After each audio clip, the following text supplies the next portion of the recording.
ஜென்மத்தில் சனி இருப்பதனால் உடற்பயிற்சி மறந்து விடாதீர்கள்.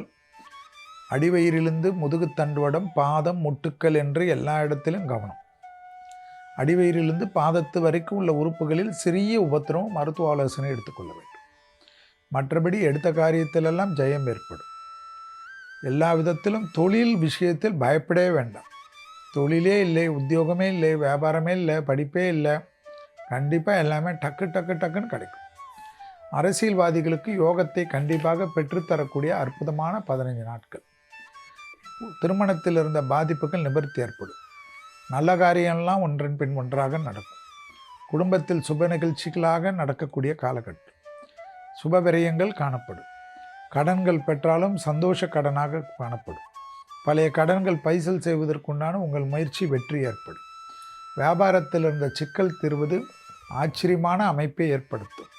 தொழிலில் இருந்த சங்கடங்கள் நிவர்த்தி, உத்தியோகத்தில் ஏற்றம் கிடைப்பது, ப்ரமோஷன் கிடைப்பது, இன்க்ரிமெண்ட் கிடைப்பது, 7.5 சனியில் ஜென்ம சனியாக இருந்தாலும் லாட்ரிகளில் அதிர்ஷ்டம் ஏற்படுவது, பெரிய உயரத்துக்கு திடீரென்று செல்வது, வண்டி வாகனத்தில் மாற்றங்கள் ஏற்படுவது, நமக்கு பிடித்த வாகன அமைப்பு கைகூடுவது, எல்லாமே பாசிட்டிவாக உங்களுக்கு இந்த 15 நாட்கள் காணப்படுவதை ஞாபகத்தில் வைத்து கொள்ளுங்கள்.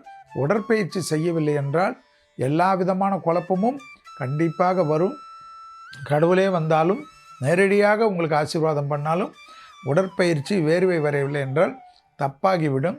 தாய் வழி உறவு, தந்தை வழி உறவு கவனமாக பார்த்து கொள்வதும், பெரியவர்களுடைய உடல்நிலையில் அதிக அக்கறை கொள்வதும், தொலைதூரத்தில் இருந்தாலும் பெரியவர்களிடம் மனமிட்டு பேசுவது பெரிய அளவுக்கு நம்பிக்கையும் அனுகூலத்தையும் தரும். தொட்டது தொடங்கக்கூடிய 15 நாட்கள்.